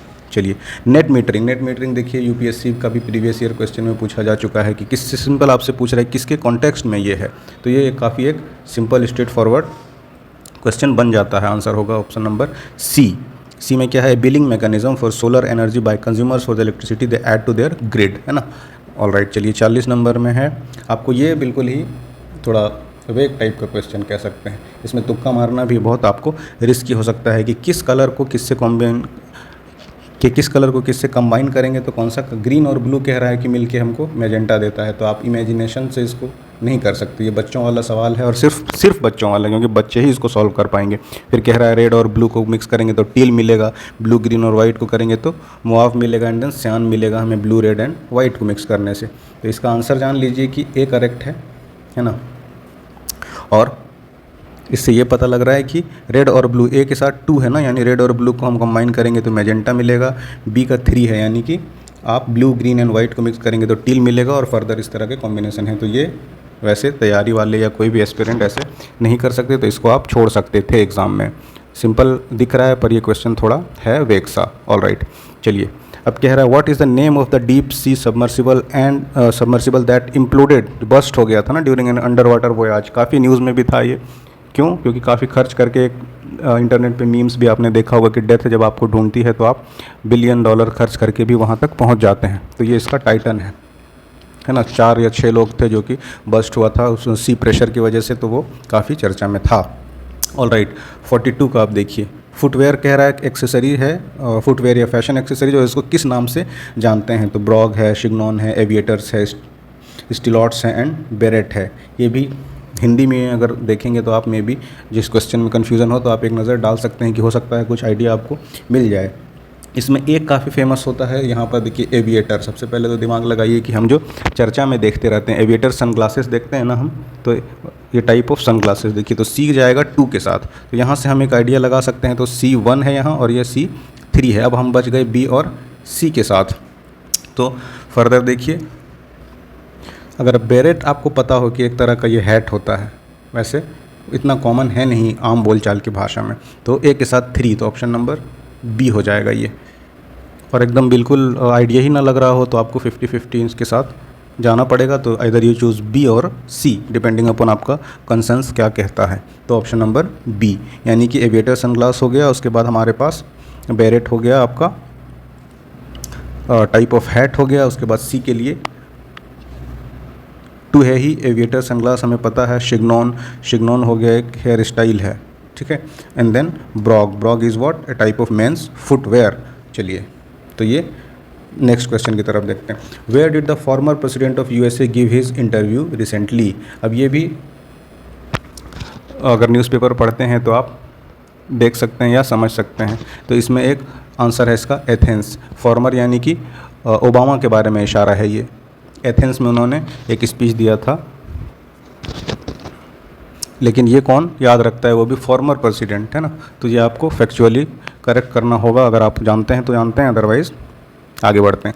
In the context of sports which of the following pair are correctly matched. अब कह रहा है कौन सा करेक्टली मैच है, तो इसमें वेगस रोसवाटर डिस विम्बल्डन से रिलेटेड है, एंड देन ऑस्ट्रेलियन ओपन यानी कि वीमेन का ये इससे रिलेटेड है आपका ये एथरस्ट मेमोरियल। तो 2 और 4 ऑप्शन नंबर D। बाकी ये रोलांड गैरोस और फ्लशिंग मीडोस रॉन्ग आंसर से, तो 44 का आपका D हो जाएगा, ठीक है। नेक्स्ट आइए, the ministry of home affairs has completed the mother tongue survey of India MTSI। ये भी न्यूज़ में था नवंबर 2022 में, with field videography of the countries how many language. कह रहा है कि कितने लैंग्वेजेस के लिए सर्वे किया है होम अफेयर्स ने, तो इसका आंसर हो जाएगा ये 576 लैंग्वेज के लिए सर्वे किया गया था। Which state government launch the state level committee for vulture conservation proposed by national action for protection of vultures in India. तो ये किया है तमिलनाडु ने, ऑप्शन नंबर A। उसके बाद कह रहा है 10 captive bred Asian giant tortoise, one of the largest tortoise species in mainland Asia, were recently released into which national park of India. तो ये रिलीज़ किया गया था टांकी national park, option number A। और ये टांकी नेशनल पार्क कहाँ पे है, तो ये जान लीजिए कि ये नागालैंड में है। तो यहाँ पे इंट्रोड्यूस किया था captive bred Asian giant tortoise को। Which country has recently reaffirmed Arunachal Pradesh as integral part of India. तो ये चाइना से रिलेटेड है, क्योंकि चाइना कभी इसको अपना पार्ट दिखाता है और इंडिया चाइना में, अरुणाचल प्रदेश में आप हाउस में भी देखते होंगे कि डिस्कशन पॉलिटिकल पार्टीज़ की तरफ से छेड़ा जाता रहा है। तो इसका ऑप्शन हो जाएगा USA। चाइना के अगेंस्ट ऑब्वियसली ये रसिया भी आपको नहीं स्ट्राइक आउट कर देना है, क्योंकि इनका लेफ्ट लीनिंग आइडियोलॉजीज़ की वजह से वो जल्दी ऐसा, हालांकि रशिया भी इंडिया का ऑल वेदर फ्रेंड जिसको बोलते हैं आम बोलचाल में है, लेकिन फिर भी यहाँ पे ऑप्शन नंबर A होगा। USA ने रिसेंटली किया था इसको, इंटीग्रल पार्ट बताया था इंडिया का। अब कह रहा है Rudransh Bala Saheb Patil won the medal in men's 10 metre air rifle in ISSF world championship in Cairo Egypt में चैम्पियनशिप हुआ था, उसमें गोल्ड मिला था, है ना। तो किसको, रुद्रांश बाला साहेब। ये कह रहा है खुद ही कि रुद्रांश बाला साहेब को कुछ मिला था, तो क्या मिला था, तो सिंपली गोल्ड मिला था। All right, national education policy 2020, इसको हम NEP या न्यू एजुकेशन पॉलिसी भी कहते हैं। इसमें कह रहा है कि इंटीग्रेट करना है वोकेशनल एजुकेशन को मेन स्ट्रीम में। ये तो पता ही होगा, कह रहा है किस क्लास के बाद, द क्वेश्चन इज़ कि किस क्लास के बाद हमें इंटीग्रेट करना है। तो ये क्लास 6 के बाद न्यू एजुकेशन पॉलिसी कह रहा है कि हमें मेन स्ट्रीम एजुकेशन में इंटीग्रेट कर देना है। तो option number A will be the right answer. अब 51 आइए, इंडिया साइन किया है economic cooperation and trade agreement ECTA कौन से कंट्री के साथ। तो ऑस्ट्रेलिया हो जाएगा ऑप्शन नंबर बी। ये सब चेंज होता रहता है, तो ये आपको सिर्फ और सिर्फ करंट अफेयर्स से ही पता लग सकता है, ऐसा फैक्चुअल नहीं है या स्टैटिक पार्ट के आप एक बार इसको देख लें तो आप आगे भी मार्क कर सकते हैं, तो आप नज़र बनाए रखिए करंट इवेंट्स पर। ओके 52 पे आई, the plain language act was passed by which of the following countries recently which requires government officials to use simple and easily understandable English language in official documents and website. तो option number इसका है सी, New Zealand ने ये पास किया है। All right, उसके बाद क्या है, Tillyardembia fossils of world first plant pollinators called Tillyardembiids were discovered, कहाँ डिस्कवर्ड हुआ है, तो ये डिस्कवर्ड हुआ है आपका रसिया में। ठीक है, लिस्बन डिक्लेरेशन जो कि न्यूज़ में था, किस चीज़ से रिलेटेड है, एयर, माउंटेन, ओशन या फिर फ्रेश वाटर, तो आपको ये लिस्बन डिक्लेरेशन जो है this is related to ocean conservation. All right, which of the following animals was not known to the people of Indus valley civilization. ये भी अगर देखिए PYQ करने का फ़ायदा, UPSC में PYQ में ये सवाल एक तरह से इनडायरेक्टली पूछा जा चुका है, तो आपको हॉर्स को लेकर कन्फ्यूज़न या फिर श्योरिटी है कि नहीं मिला गया है। ठीक है, हॉर्स के बारे में, हॉर्स कैरोइड्स के बारे में एक बार पूछा है UPSC कि वो उनको कैरोइड्स पता थे कि वो जो कि हॉर्स में बेस्ट थे और वो उनको यूज़ करते थे, तो ऐसा कोई एविडेंस मिला नहीं है और इसलिए हॉर्स को लेकर भी श्योर है कि वो इंडस वैली सिविलाइजेशन में नॉट नॉन था। अब इसमें कह रहा है कि कौन सा यूनेस्को वर्ल्ड हेरिटेज साइट्स नहीं है, तो आपको इस पर भी हेरिटेज साइट्स में जो कल्चरल है या फिर मिक्स है या फिर नेचुरल है, आपको नज़र बनाए रखना है। इसमें जो ऑप्शन दिए हैं थोड़े क्लोज ऑप्शंस हैं, लेकिन आपको ये पता होना चाहिए कि इंडिया गेट जो है वो हमारा यूनेस्को वर्ल्ड हेरिटेज साइट नहीं है। फिर एक स्ट्रेट फॉरवर्ड पॉलिटी का क्वेश्चन है कि DPSP जो है इंडियन कॉन्स्टिट्यूशन में कहाँ से लिया गया है, तो DPSP लिया गया है आयरलैंड से, है ना। ये सब आपको गिफ्ट है, simple question. Sikkim become full fledge state of the union of India, किस साल सिक्किम फुल फ्लेज स्टेट बन गया, तो ये बना है 1975 में, 1975। ऑल राइट, कह रहा है कि सबसे कॉस्टली कौन सा है, तो ये पाउंड स्टर्लिंग है। इन ये दिए हुए ऑप्शंस में से pound sterling is the costliest one. Bihar government has plan to make Bihar state pollution free reducing carbon emission किस साल तक, तो इसका सिंपल आंसर है 2040 तक, जो कि यहाँ दिया हुआ कहीं भी नहीं है, सो ये क्वेश्चन भी डिलीट कर दिया गया है। तो ऑप्शन अगर 2040 रहता तो ऑप्शन ये वो करेक्ट होता। Bihar government has plan to make Bihar state pollution free by year 2040। ठीक है, Indian art and construction of stupa, chaitya and viharas is related to, again simple question है कि ये बुद्धिज़्म से रिलेटेड है। In the context of Indian handicraft what is Sujani, Sujani बहुत famous है और ये सुजनी क्या है, एम्ब्रॉयडरी है। ठीक है, बिहार का फेमस सुजनी एम्ब्रॉयडरी, हम पढ़ते रहते हैं इसके बारे में, एक फेमस चीज़ है ये। ठीक है, अब उसके बाद विक्रमशिला यूनिवर्सिटी में थोड़ा सा ये डीप आपको 4 स्टेटमेंट्स दिए गए हैं, उसके बारे में पूछा गया है। एक चीज़ ध्यान रखना है कि पूछा है कि इनकरेक्ट, कौन सा इनकरेक्ट है इन दिए हुए 4 स्टेटमेंट्स, यानी आपको इनकरेक्ट मार्क करके बताना है। तो पहला स्टेटमेंट है it was located in the present day Banka district of Bihar, तो ये तो गलत हो गया है, क्यों, क्योंकि ये आपका नॉट बांका, दिस इज़ इन भागलपुर, तो ये गलत है, तो एक 1 तो होगा ही होगा, तो बिना 1 का ये नहीं हो सकता और यहाँ पर ये भी नहीं हो सकता क्योंकि 1 हमारा एक गलत हमें मिल चुका है। और ये कह रहा है it was establish by king Gopal one of the Pal dynasty, लेकिन इनके फाउंडर गोपाल नहीं थे, रेदर इट वाज धर्मपाल। ठीक है, धर्मपाल, तो ये भी गलत है, तो ये भी 1 और 2। उसके बाद Vajrayana sect of the Buddhism flourished here, बिल्कुल सही है। उसके बाद other subjects astronomy, logic, law, grammar, philosophy were taught here, ये तो बिल्कुल ही सही होगा क्योंकि बहुत ब्रॉडर है और किसी भी यूनिवर्सिटी में चाहे वो एंशियंट हो या आज भी हो, इनडायरेक्टली डायरेक्टली कहीं ना कहीं हर तरह के डायमेंशंस को कवर किए जाते हैं। तो 1 और 2 आपका इनकरेक्ट हो गया, तो option number C will be the right answer. यहाँ पर देखिए थोड़ा सा चेंज कर दिया था, धर्मपाल की जगह गोपाल और यहाँ पर डिस्ट्रिक्ट भागलपुर की जगह बांका कर दिया था, तो ये 2 स्टेटमेंट्स गलत हो गए। चलिए 64 में आपको कह रहा है consider the following statements, arrival of Babur in, क्या चेंजेस हुआ बाबर के आने से। पहला स्टेटमेंट है introduction of gun powder in the sub continent, तो ये तो गलत है क्योंकि हमें पता है कि गन पाउडर मंगोल्स पहले लेके आ गए थे। क्या हुआ था, बाबर कैनन लाया था, ये चेंज था, तो इसको कंफ्यूज नहीं करना है, तो 1 will be the wrong one.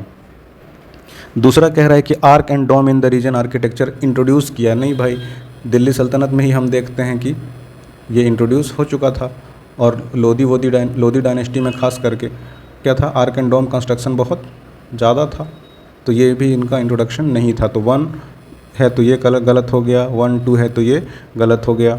उसके बाद क्या है, establishment of Timurid dynasty in the region, तो ये तो सही ही है कि बाबर के आने से ही तिमुरिड डायनेस्टी इस रीजन में फैला। तिमुरिड का ही एक पार्ट था जो आपका इंडिया में मुगल्स थे। उसके बाद इंट्रोडक्शन ऑफ कैनन्स, देखिए हमने पहले ही कहा, तो 3 और 4 करेक्ट है, option number C will be the right answer.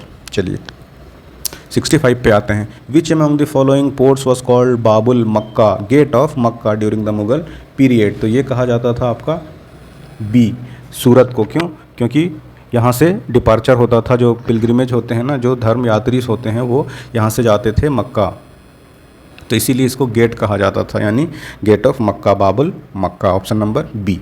All right. Ashtapradhan was a council of minister, 8 लोगों का एक काउंसिल होता था, ये किसके टाइम में होता था? कह रहा है गुप्ता एडमिनिस्ट्रेशन ने। ये काफ़ी फेमस और सिंपल क्वेश्चन है कि अष्टप्रधान होते थे आपके मराठा के एडमिनिस्ट्रेशन में, जो कि एडमिनिस्ट्रेशन भी देखते थे और एडवाइस भी देखते थे। खास करके अष्टप्रधान के लिए फेमस हैं कौन? वो हैं शिवाजी।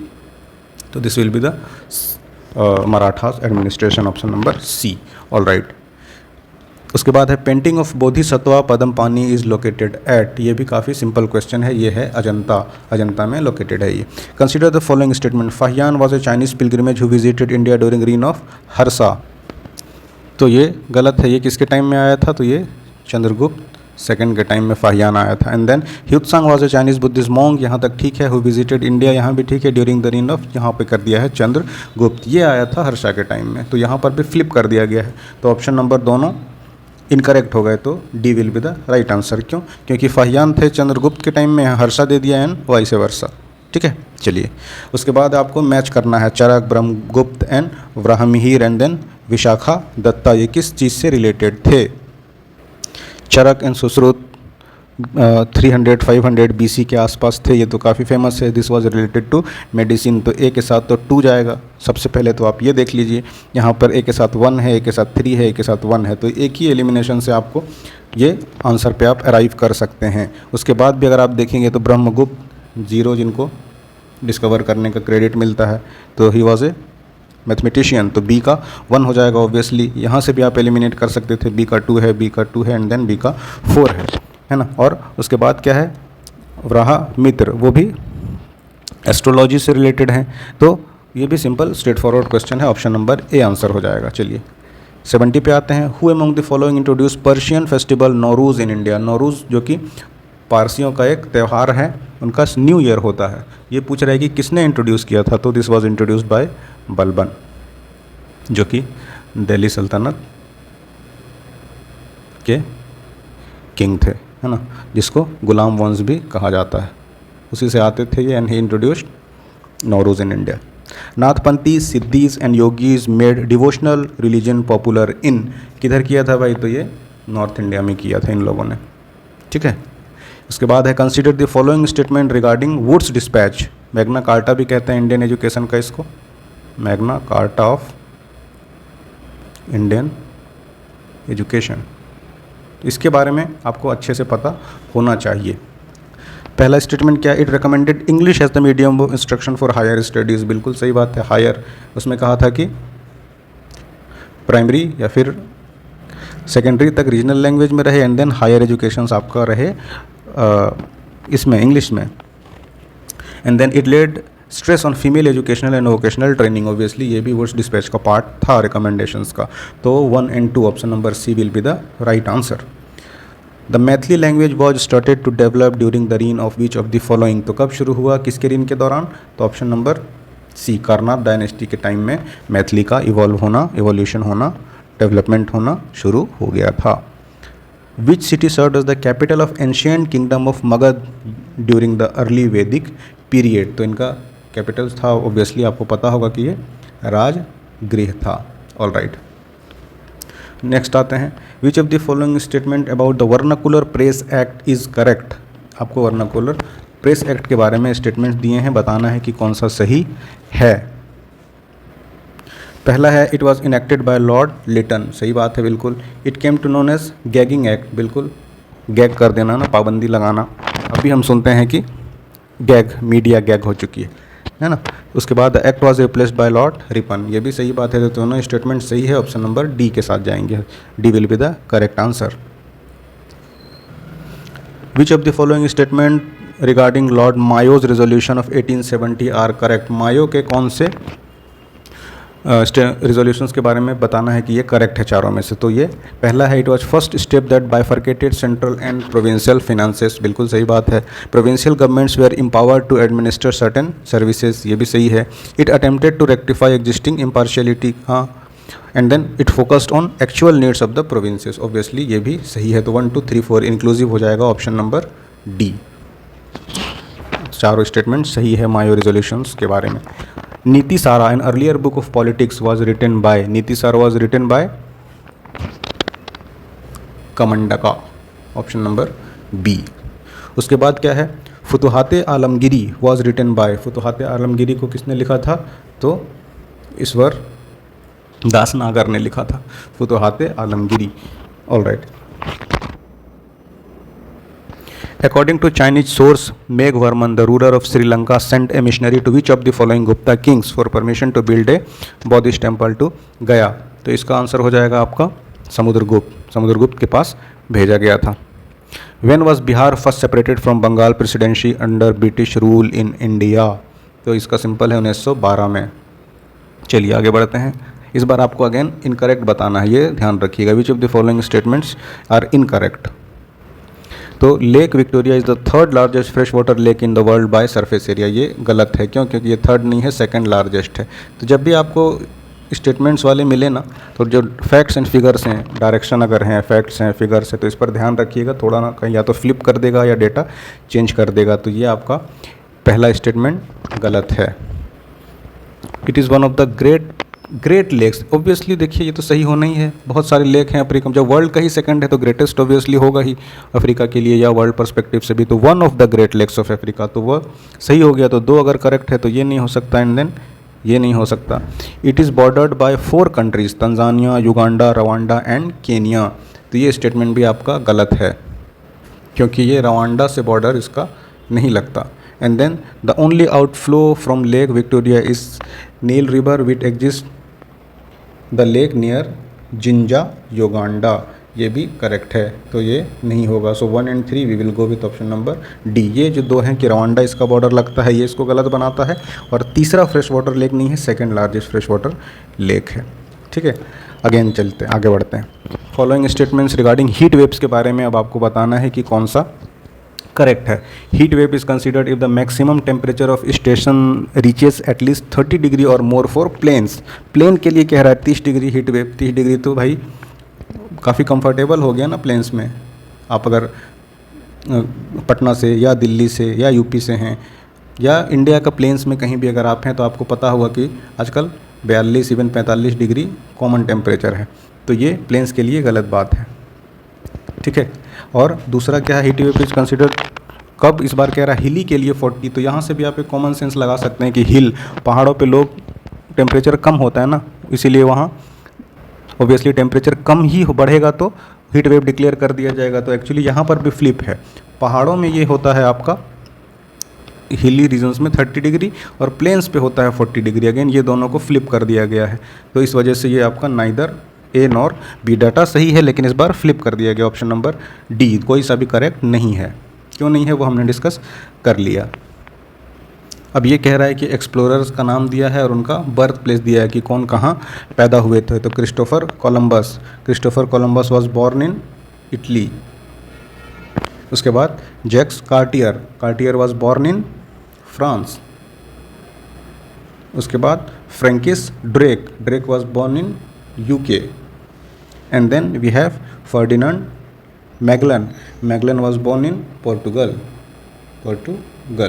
तो क्रिस्टोफर कोलंबस का इटली ए से मैच हो जाएगा 3, ए से 3, तो ये कैंसिल हुआ। एंड देन कार्टियर फ्रांस 2 से मैच हो जाएगा आपका 4, यानी बी से 4 हो जाएगा, तो B4 दोनों में है। ठीक है, उसके बाद ड्रेक है UK में, UK is in option number 2, तो सी का हो जाएगा 2, तो यहाँ पे सी का 1 है, option number A will be the right answer. चलिए आगे बढ़ते हैं। द एमिरेट्स ऑफ UAE जो यूनाइटेड अरब एमिरेट्स हैं, उसमें पूछ रहा है कि कौन कौन से उसके प्रोविंसेस या प्लेसेस हैं। तो UAE में कौन कौन सा है? अबू धाबी है, दुबई है, शारजा है, अजमान है, उमल कोयन है और आपका फुजरिया एंड रास अल खैमा, ऑप्शन नंबर 84 का ए हो जाएगा। तो ये आप ध्यान रखिएगा। चलिए, the river Swarnarekha originates near which of the following villages. ये झारखंड का एक इम्पॉर्टेंट रिवर है स्वर्ण रेखा, जिसमें माना जाता है कि उसके सैंड से स्वर्ण गोल्ड निकलता है। काफ़ी इसकी वैल्यू की जाती है बिलीफ वाइज भी और रिसोर्सेस वाइज भी। सो ये आपका ओरिजिन होती है नगड़ी, रांची के पास, रांची डिस्ट्रिक्ट में ही, रांची सिटी से ही करीब में एक जगह है नगड़ी, वहाँ से इसका ओरिजिन होता है। तो स्वर्ण रेखा रिवर ओरिजिन कहाँ पे है? नगड़ी विलेज।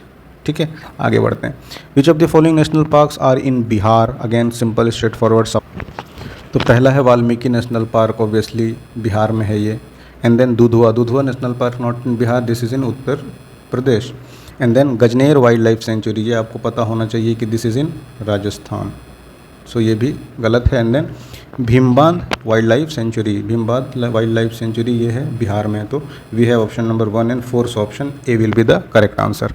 ठीक है, चलिए आगे बढ़ते हैं। ये कह रहा है कि गंजेटिक डॉल्फिन के बारे में आप करेक्ट स्टेटमेंट का हमें बताइए। तो पहला है Gangetic river dolphin has been categorized as endangered under the IUCN red list, obviously ये सही स्टेटमेंट है। उसके बाद does not have a crystalline eye lens rendering its effectively blind, बिल्कुल ये भी सही बात है। हमें पता है कि गंजेटिक डॉल्फिन ऐसे लेमैन लैंग्वेज में भी कहते हैं कि दिस इज़ ब्लाइंड। उसका ये टेक्निकल रीज़न दे दिया है कि इसके पास क्रिस्टलाइन आई लेंसेस नहीं होते। Navigation and hunting are carried out using echo location, obviously ये भी करेक्ट है। And then it has been recognized as India's national aquatic animal. तो चारों स्टेटमेंट बिल्कुल जेनेरिक से हैं और चारों ही स्टेटमेंट करेक्ट हैं। So all of the above will be the correct answer. आगे बढ़ते हैं। The other name of river Gandak is, Gandak को और किस नाम से जाना जाता है? तो river Gandak is also known as Narayani river, option number C. Gold is found in which of the following districts in Bihar. आप BPSC की तैयारी कर रहे हैं तो आपको पता होगा कि गोल्ड आपका जमुई डिस्ट्रिक्ट में मिलता है। Triveni canal has been constructed in which of the following rivers. तो त्रिवेणी कनाल को बनाया गया है ये गंडक रिवर पर, ऑप्शन नंबर सी।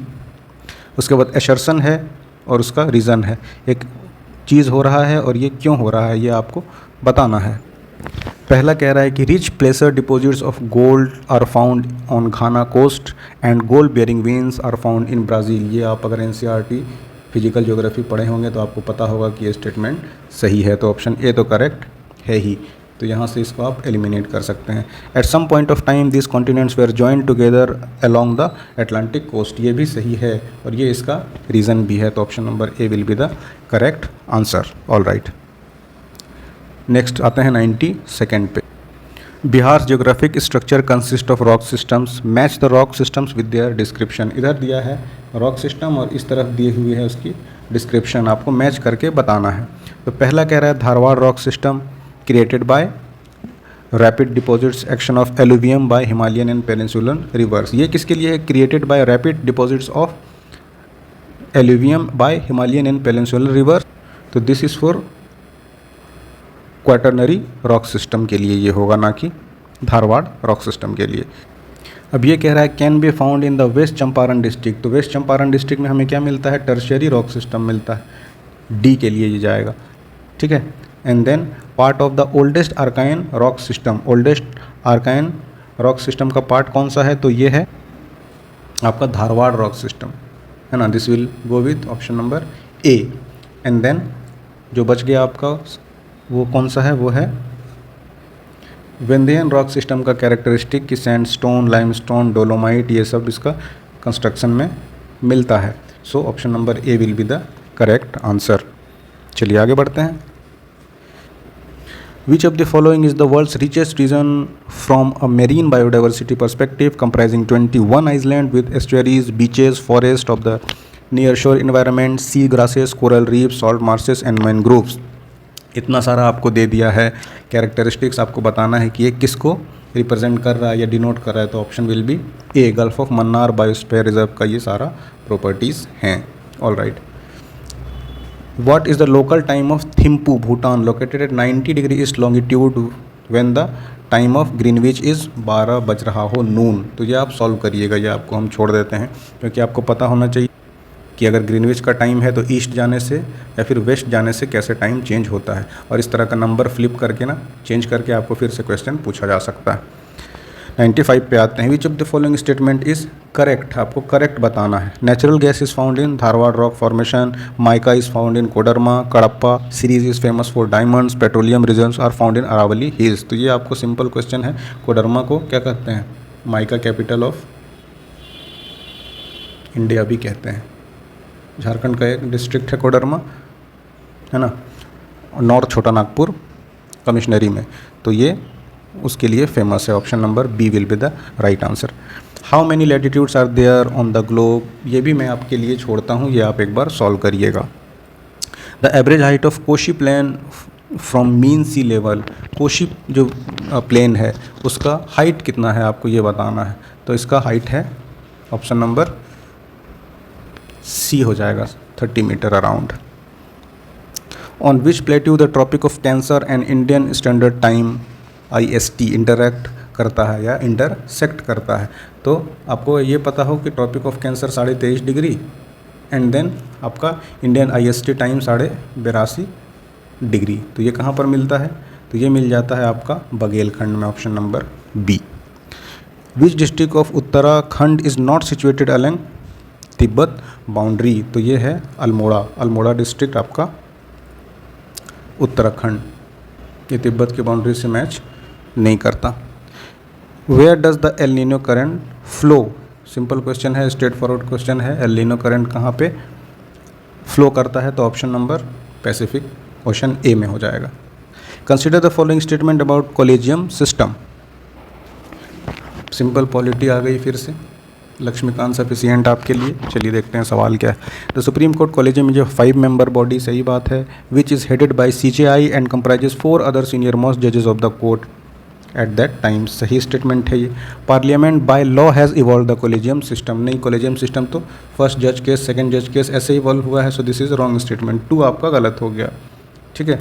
द जज of supreme court and high courts are appointed only through the collegium system, बिल्कुल सही बात है। इसके अलावा कॉलेजियम सिस्टम को बाईपास करके अपॉइंट करने का कोई ऑप्शन है नहीं, और वो भी क्या है, पहले रिकमेंडरी था, अब जो कॉलेजियम रिकमेंड कर दे government is bound to appoint them as जजेस, तो ये भी सही बात है।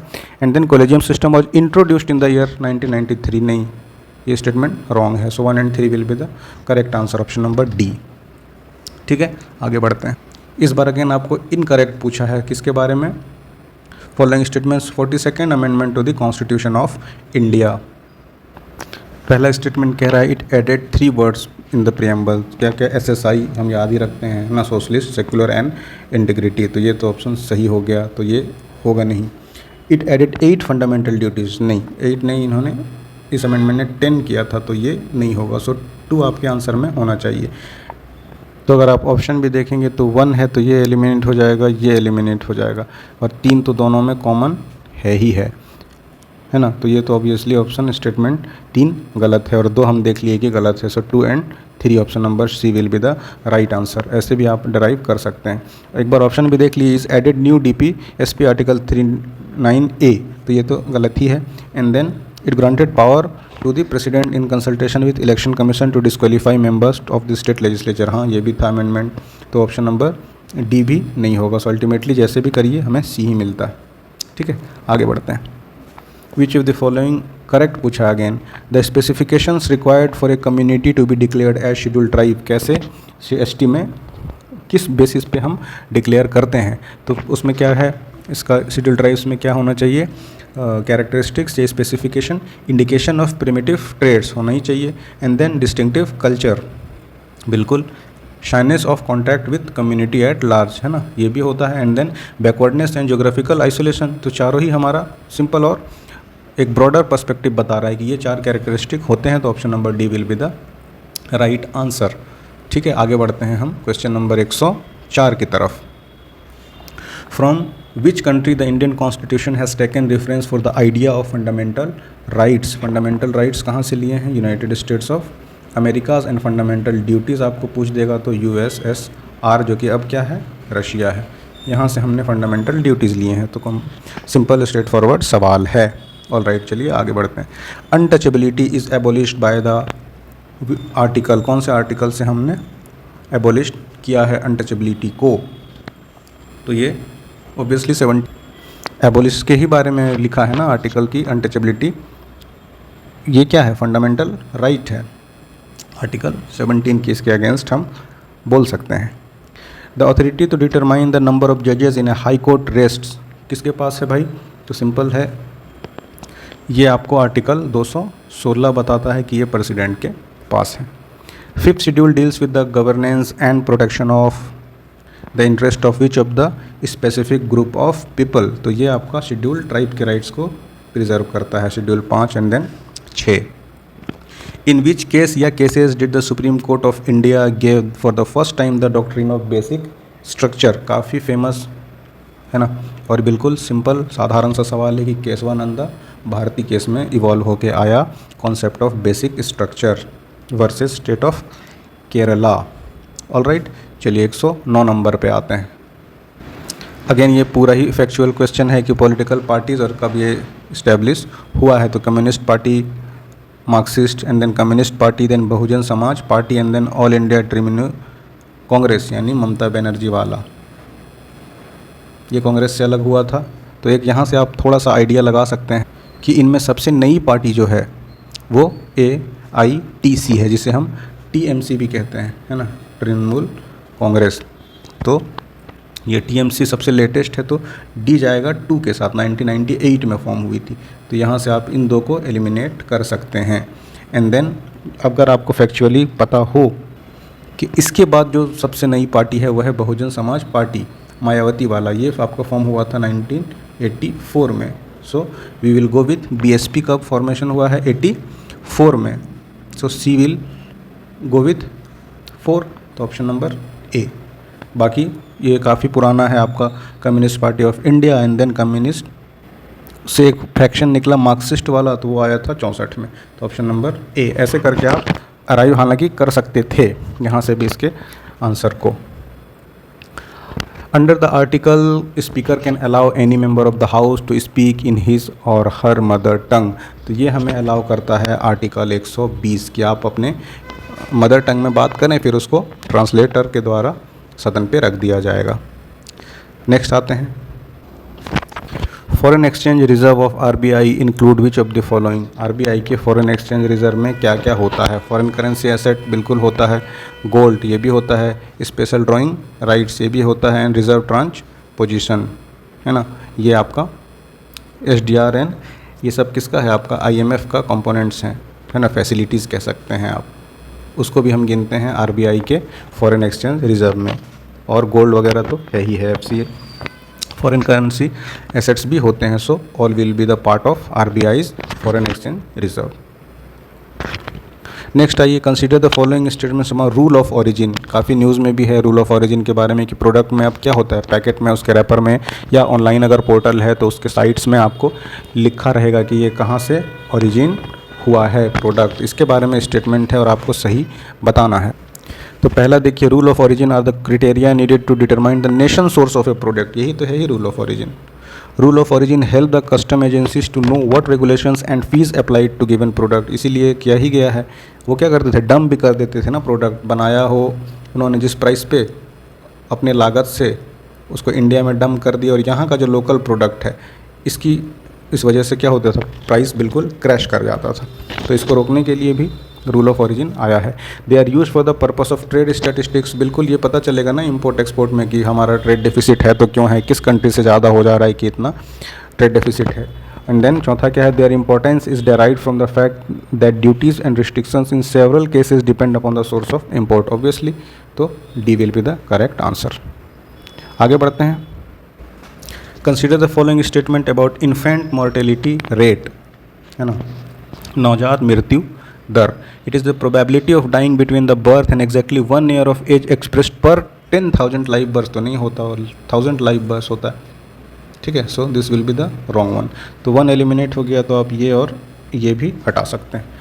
थोड़ा सा बस आपको केयरफुल रहना है। And then infant mortality rate in India in the year 1915 was 189.6। तो ये वैसे थोड़ा मुश्किल है याद रखना, पर ये सही स्टेटमेंट है। अब कह रहा है 19 में इन्फेंट मोर्टेलिटी रेट 30 था, तो ये भी सही बात है। उसके बाद सैंपल रजिस्ट्रेशन सिस्टम SRS के according the state with the highest infant mortality rate in the year 2019 was Uttar Pradesh. यहाँ पर फिर अगेन चेंज कर दिया है मध्य प्रदेश को उत्तर प्रदेश से, तो ये भी आपका गलत हो गया। सबसे ज़्यादा इन्फेंट मोर्टेलिटी रेट मामा के स्टेट की थी, जो अब सेंटर के पॉलिटिक्स में आ गए हैं, यानी शिवराज सिंह चौहान वाला। सो ये भी आपका 4 स्ट्राइक आउट हो जाएगा। Ultimately we are left with option number C, ठीक है। आगे बढ़ते हैं। अब कह रहा है ह्यूमन कैपिटल फॉर्मेशन एक कॉन्सेप्ट है, क्या है वो। अब पहला ऑप्शन है individual of a country to accumulate more capital, सही है। इंक्रीजिंग द नॉलेज, यही है, होता ही है। इंक्रीजिंग द स्किल लेवल, यही होता है। Increasing the knowledge, skill level, capacity, अब तीनों को इंक्लूड कर दिया है एक स्टेटमेंट, तो ऑब्वियसली ये हो जाएगा। इंडिविजुअल अगर आप जाइएगा 1 2 3 तो है नहीं ना इंक्लूसिव, और ये चौथा स्टेटमेंट है जो तीनों को इंक्लूड करके बनाया गया है, तो option number D will be the correct answer. Consider the following statement regarding insolvency and bankruptcy. अब इसके बारे में आपको बताना है, थोड़ा सा माइनर डिफरेंस होता है और वही डिफरेंस के बारे में आपसे पूछा गया है। पहला कह रहा है bankruptcy refers to a financial state in which an individual or entity is unable to pay off their debts as they become due. अपने बाकी यानी किराए को या कर्जे को वो नहीं चुका सकते हैं, तो ये बैंक्रप्सी एक्चुअली लीगल प्रोसीडिंग होता है ना। और ये जो स्टेट है कि कोई अपने डेट्स को नहीं चुका पाता है, दिस इज़ कॉल्ड इंसॉल्वेंसी। कहते हैं ना वो मेंटली भी इंसॉल्वेंट हो गया, दैट इज़ मीन कि उसके पास कुछ बचा नहीं है, तो दैट इज़ इंसॉल्वेंसी, ना कि बैंक्रप्सी। तो ये गलत हो जाएगा। 1 गया तो आप 1 और डी को एलिमिनेट कर सकते हैं।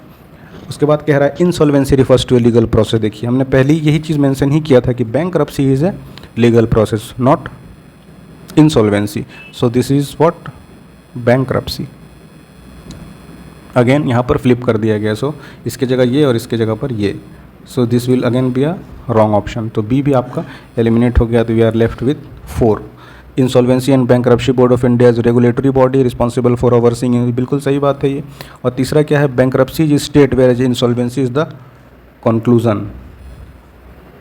हमने जस्ट यही शुरू में ही आपको डिफाइन किया कि एक जो स्टेज अगर ऐसा आ गया that is called insolvency, and उसका सॉल्यूशन है कि हम बैंक्रप्सी फाइल करें, एसेट्स को बेचें और जो भी हमारे डेटर या फिर क्रेडिटर हैं उनको हम पैसे चुकाएं, काम ख़त्म करें। So this is just again flip of the definition. So ये लीगल कंक्लूजन क्या है, बैंक्रप्सी है। अच्छा क्वेश्चन था ये, और इसका आंसर ऑप्शन नंबर सी हो जाएगा। Only 4 is the correct answer, ठीक है। चलिए, in which year industrial policy resolution adopted, बिल्कुल हम पढ़ते ही हैं अलग अलग स्टेजेस में जो आपका इंडस्ट्रियल पॉलिसी आया, तो सबसे यहाँ पे जो ऑप्शन है उसमें 56 हो जाएगा। अब 117 पे आइए। PLI स्कीम काफ़ी न्यूज़ में रहता है सालों भर। फिर ऑप्शन देख लीजिएगा पहले कि this is what incorrect, you have to tell कि इसमें कौन सा इनकरेक्ट है।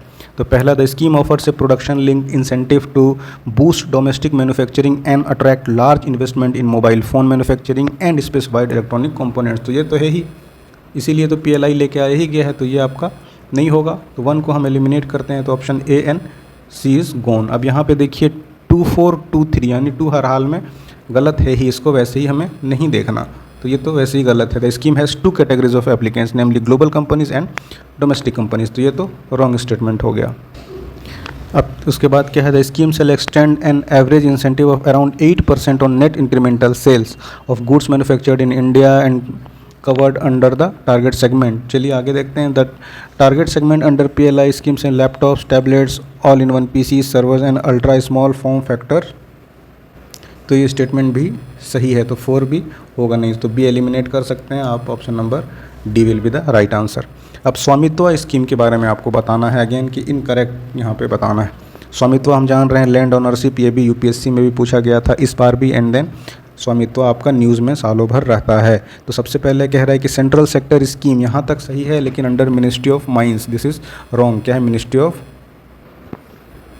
पंचायती राज। तो ये गलत स्टेटमेंट है, तो इनकरेक्ट पूछा है, तो ए ऑप्शन के साथ हमें जाना है। सो A and C will be eliminated. The scheme seeks to create Jio positioning infrastructure like course network to benchmark the location and provide 5 centimetre level accuracy. तो ये सही बात है।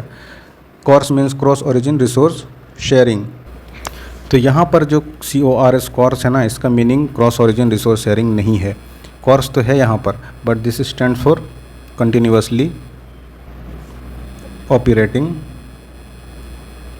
Reference stations. इस वजह से ये गलत हो जाता है, यानी ये गलत हो जाता है, तो ये स्टेटमेंट सही हो जाएगा।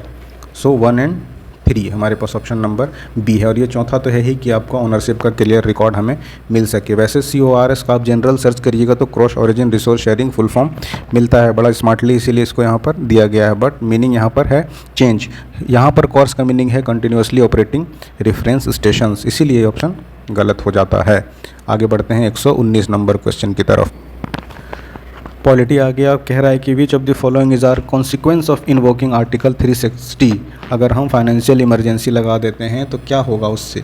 तो पहला है कि president may order the states to reduce the salaries and allowances of all और any class of employees serving in connection with the state affairs. ये तो कर ही सकता है, पावर आ जाता है प्रेसिडेंट के पास, और खर्च कम करना है तो ऑर्डर कर ही सकता है। मनी बिल और other financial bill passed by the state legislature are not required ना, तो ये तो गलत हो गया। रिक्वायर्ड टू बी रिजर्व, यहाँ कह दिया not required. And then president can issue declaration for the reduction of salaries allowances of all और any class of employees serving in the connection with union including जजेस of the Supreme Court, बिल्कुल सही बात है।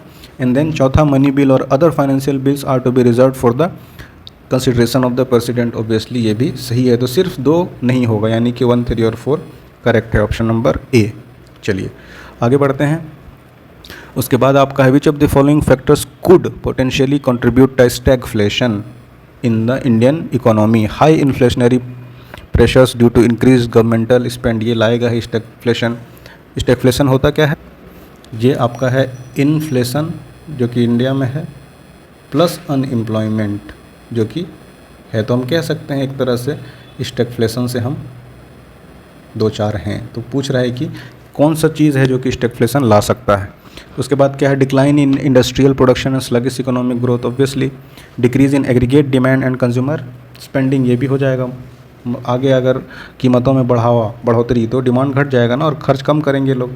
चौथा क्या है? Appreciation of the domestic currency leading to reduction in export competitiveness, तो ये भी बिल्कुल सही बात है। तो ये चारों चीज़ें हो सकती है स्टैगफ्लेशन होने से। Option number D will be the right answer. Next आते हैं, एज पर इकोनॉमिक सर्वे 2023 पूछ रहा है कि कौन सा ट्रेंड देखा गया FDI में। It has decrease due to less participation of private sector, नहीं डिक्रीज तो नहीं हुआ है, 1 एलिमिनेट हो गया, तो we shall strike out A and then C। It has increase compare to pre pandemic levels, ये भी गलत बात है ना, प्री पेंडेमिक लेवल से ज़्यादा तो नहीं बढ़ गया है। It has increase rapidly without decreasing in any financial year, ऐसा तो कभी सिंपल ग्रोथ चलता ही नहीं है कि आपको या तो कंटिन्यूस इंक्रीज या कंटिन्यूस डिक्रीज। जब भी ऐसा ना आपको ये दिखे जेनरिक एकदम प्लेन स्वीपिंग स्टेटमेंट, तो मान के चलिए रफली कि ये गलत होगा। तो ये गलत है, क्यों? क्योंकि कह रहा है कि rapidly without decreasing in any financial year after the telecom sector was entirely reform. Telecom sector reform होने के बाद ऐसा थोड़ी कि एक साल भी FDI कम नहीं हुआ है या फ्लक्चुएट नहीं हुआ, बढ़ता ही गया है। और फिर ये ऑब्वियसली डिक्रीज हो गया है ग्लोबल इकोनॉमिक सिचुएशन के कमज़ोर होने से, तो ऑप्शन नंबर डी। अब कह रहा है what is current population of गया डिस्ट्रिक्ट इन बिहार। गया डिस्ट्रिक्ट का आपको सिंपली आबादी बता देना है, तो ये तो आप देखिएगा एक बार खुद से। विच of the following statement about non plan expenditure of central government is correct. अब हालांकि प्लान और नॉन प्लान जो होता था एक्सपेंडिचर वो ख़त्म कर दिया गया है, फिर भी आपसे पूछ रहा है कि कौन सा इसमें नॉन प्लान एक्सपेंडिचर में आता है। तो ये कह रहा है which of the following statements about non plan expenditure of central government is correct. Expenditure is on interest payment, expenditure is on science and tech, agriculture. तो जो प्लान 5 ईयर जैसे प्लान था पहले 2017 तक, तो उसमें जो प्लानिंग एक्सपेंडिचर की किस एरिया में, किस फील्ड में हमें काम करना है, तो उसमें जो एक्सपेंडिचर होता है दैट इज़ प्लान करके जो हम करते हैं दैट इज़ प्लान्ड एक्सपेंडिचर।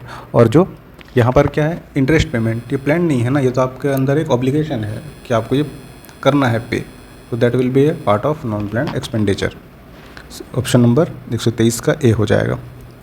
124 आइए, नॉट ट्रू अबाउट ग्लोबलाइजेशन, और इसके इम्पैक्ट के बारे में कौन सा सही नहीं है। It has expanded trade in goods and services, ये तो किया ही है ग्लोबलाइजेशन ने, ये सही स्टेटमेंट है। ग्रेटर फ्लो ऑफ एफडीआई, ये भी किया है, बिल्कुल होता है। ग्लोबल मार्केट्स में आपका ट्रेड होगा तो इनफ्लो और आउटफ्लो दोनों बढ़ेगा।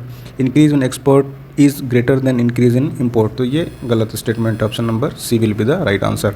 उसके बाद है consider the following statements about the latest development in union government finances. 125 में आपको स्टेटमेंट्स में बताना है कि कौन सा करेक्ट है।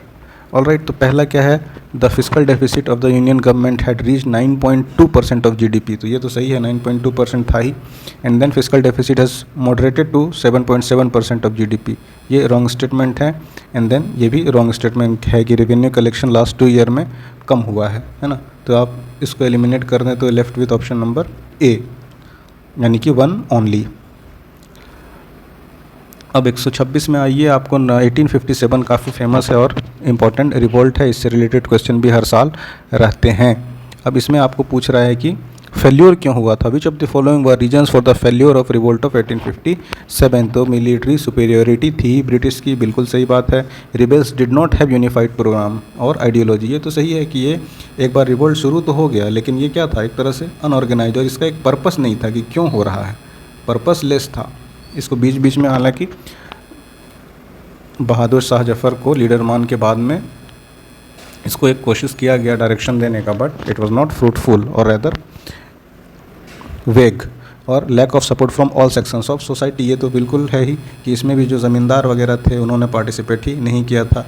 उसके बाद अलग अलग ग्रुप जैसे सिंधिया थे उधर, है ना, महाराष्ट्र में, या जो भी बड़े बड़े रियासतें थी, उन्होंने अपने आप का देखा एंड उसको कॉम्प्रिहेंसिव सपोर्ट नहीं मिलने की वजह से ये फेल्योर रहा। तो तीनों होगा, all of the above, option number C. ठीक है, चलिए उसके बाद the cook from Bihar who saved Mahatma Gandhi's life from a murder attempted by food poisoning, ये तो तेजस्वी के भाषण से भी काफ़ी फेमस हुआ था, Batakh Mian. And then 128, Bakasht movement in Bihar during 37 से 1938 was organised by Swami Sahajanand Saraswati, option number C. 129 में आइए, consider the following statement event during India's freedom struggle, आपको क्रोनोलॉजिकल ऑर्डर में इसको बताना है। तो सबसे पहले है होम रूल मूवमेंट, ये हुआ है 1917 में। एंड देन सूरत स्प्लिट हुआ है 1907 में। Then we have Kheda Satyagraha, यह हुआ है आपका 1918 में। And then Morley Minto reform हुआ है साल 1909 में। तो अब देखिए क्या क्रोनोलॉजी बनती है, सबसे पहले बनता है हमारा सूरत स्प्लिट, तो 2, देन उसके बाद हमारे पास बनता है मॉडले मिंटो रिफॉर्म्स यानी कि 4, उसके बाद बनता है हमारे पास home rule movement 1, and last में बनता है 3, 2 4 1 3, ऑप्शन नंबर बी इसका राइट आंसर हो जाएगा। ठीक है, अब 130 पे आते हैं। Lord Lytton is not associated which of the following, तो Strachey commission, arms act, vernacular press act, इस तीनों से रिलेटेड था ही। इल्बर्ट बिल से एक कंट्रोवर्सी हुई थी, उससे लॉर्ड लिटन का लेना देना नहीं था, option number D will be the right answer. तो नेक्स्ट है which treaty was signed after battle of Buxar. Battle of Buxar शुरू ही हम करते हैं मॉडर्न हिस्ट्री, तो नॉर्मली प्लासी टू पार्टीशन, तो प्लासी के बाद बक्सर, बक्सर के बाद ही हुआ था treaty of Allahabad, option number A. Dutch east India company establish it's factory in Patna in which year, किस साल में किया था डच ने, तो 1632 में, 1632। नेक्स्ट है in which of the following movement did Mahatma Gandhi make the first use of hunger strike as a weapon, तो पहला हंगर स्ट्राइक कौन सा किया था, Ahmedabad strike was the first hunger strike India आने के बाद। उससे पहले इनका ये जो स्वराज का जो कॉन्सेप्ट था उसके लिए जो हंगर स्ट्राइक और सिविल डिसोबीडियंस, ये सब वो करके साउथ अफ्रीका से एक्सपीरियंस उनको था। इंडिया में आने के बाद जो शुरू हुआ हंगर स्ट्राइक, वो शुरू हुआ था अहमदाबाद स्ट्राइक से। ऑल राइट, नेक्स्ट है हमारे पास 134। Quit India movement 1942 witnessed significant contributions from leader of Bihar. बिल्कुल ऑब्वियसली, विच प्रोमिनेंट लीडर्स और leaders from Bihar was known as Bihar Kesari and actively participated in quit India movement. तो ये बिल्कुल सिंपल स्ट्रेट फॉरवर्ड क्वेश्चन है, option है कृष्णा सिंह। 135 में आते हैं। In response of the mass agitation of Champaran movement the British government took which step to address the issue. कैसे resolve किया था? तो इन्होंने कॉन्स्टिट्यूट किया था एक चंपारण एग्रेरियन कमेटी बनाई थी। Option number C will be the right answer. ठीक है, 136 में आइए। फिर ये देखिए, सिंपल सवाल है लेकिन थोड़ा फैक्चुअल है। Servant of India society, Tattvabodhini सभा और अमित्य सभा, 3 ऑप्शंस दिए हैं और आपको इसके साथ मैच करना है 4 ऑप्शंस में से सही कौन सा है। तो सबसे पहले देखिए, servant of India society. Servant of India society इसका था गोखले थे, है ना। ठीक है, उसके बाद तत्वबोधिनी सभा था। तत्वबोधिनी सभा का कौन थे? देवेंद्रनाथ टैगोर थे। और उसके बाद कौन सा है? अमित्य सभा। अमित्य सभा वाज स्टैब्लिश बाय राजा राम मोहन राय। तो ऑप्शन नंबर ए हो जाएगा हमारे पास। ठीक है, चलिए उसके बाद है अम्बाबाई। अम्बाबाई एक्चुअली अम्बाबाई है ये, है ना। Ambabai a women freedom fighter belong to which of the following states in Kerala. कहाँ से थी अम्बाबाई? तो option number C, Ambabai belong करती थी कर्नाटका स्टेट से। Who among the following was not the member of cabinet mission. Cabinet mission के कौन मेंबर नहीं थे? तो जे एंड्रयू मेंबर नहीं थे, बाकी पी लॉरेंस, अलेक्जेंडर और इसमें से आपका जे एंड्रयू हो जाएगा कि he was not a member of cabinet mission. The Indian National Congress was founded on the basis of safety valve theory to protect British from government. Which leader said that, है ना। Conspiracy theory चलता ही रहता है, तो इसमें से किसने कहा था कि ये एक आपका सेफ्टी वर्ल्ड की तरह से इसको, ये भी सिंपल और स्ट्रेट फॉरवर्ड क्वेश्चन है। This was said bye Lala Lajpat Roy. ठीक है, चलिए उसके बाद विच of the following Indian National Congress session में रिजोल्यूशन फंडामेंटल राइट से रिलेटेड पास किया गया था। तो ये सिंपल अगेन है, मॉडर्न हिस्ट्री का एक साधारण सवाल है, कराची सेशन में ये हुआ था। अब यहाँ से आपका आता है जनरल रीजनिंग और मैथ्स के क्वेश्चन। तो ये हम आपको छोड़ते हैं, अगर कुछ होगा जीएस से रिलेटेड तो हम डिस्कस करेंगे, एल्स आप इसको सॉल्व करिएगा। जैसे गेम को लिखा गया है ये साइन, बेड को लिखा गया ये साइन, तो मेड को कैसे लिखेंगे। फिर डायरेक्शन है क्यू, है ना, ये नॉर्थ है, ये साउथ है, ये ईस्ट है, ये वेस्ट है। क्यू ट्रेवल करता है ईस्ट की तरफ, एम ट्रेवल करता है नॉर्थ की तरफ। इस तरह से इसको सॉल्व करिएगा। ये सब भी उसी तरह है, सिंपल कैलकुलेशन का सवाल है। और फाइंड द ऑड पेयर, है ना, ये अल्कोहल को ब्रीव करते हैं, स्टेशनरी होता है, पेपर, स्नोबेरी क्या है, शूज़ कह दिया है। तो ये तो स्नोबेरी क्या होता है? एक फ्रूट होता है। ऑड वन आउट आपको फाइंड करना है, इसमें सीक्वेंस निकालना है, नेक्स्ट क्या होगा। यहाँ पे आपको इसके बेसिस पे जज करके बताना है कि ये गैप कैसे फिल होगा। फिर आपको ये कंक्लूज़न और स्टेटमेंट के क्वेश्चन हैं, तो ये आप एक बार खुद से सॉल्व करिएगा। ये हमारा हमने 150 क्वेश्चंस कंप्लीट होता है आपके बेसिक मैथ्स और न्यूमरेसी के सवाल के साथ। तो हमने सारा 69 बीपीएससी के प्रीवियस ईयर क्वेश्चंस को डिस्कस कर लिया है। 69th बीपीएससी को आप हमारे चैनल को सब्सक्राइब कीजिए। और इंग्लिश मीडियम में चूँकि हमने देखा कि बहुत रिसोर्सेज की कमी है स्टेट पीसीएस और ख़ास करके बीपीएससी और जेपीएससी, इस तरह के स्टेट एग्ज़ाम्स के लिए, और यूपीएससी वगैरह में या इंग्लिश मीडियम में तो भर भर के आपको रिसोर्सेज, या हिंदी में भी इन एग्ज़ाम्स के लिए बीपीएससी जेपीएससी के लिए मिलते हैं। तो यहाँ पर आपको प्रीवियस ईयर के एनालिसिस वगैरह लगातार मिलते रहेंगे। अगर आप प्रिपेयर कर रहे हैं, आपको कुछ सुझाव या मैसेज हो तो आप हमें कमेंट सेक्शन में बताइए, और हम हर दिन कोशिश करेंगे कि प्रीवियस ईयर क्वेश्चंस को एनालाइज करके आपके लिए लाते रहें, ताकि आप इसको अच्छे से समझ सकें कि किस स्टैंडर्ड की आपको प्रिपरेशन करनी है। और टाइम के साथ हम बुक्स, रिसोर्सेस आपके साथ स्ट्रेटेजी वगैरह शेयर करते रहेंगे। तो चलिए इसको देखिए, एनालाइज करिए। मिलते हैं आपसे अगली वीडियो में। Thanks for watching.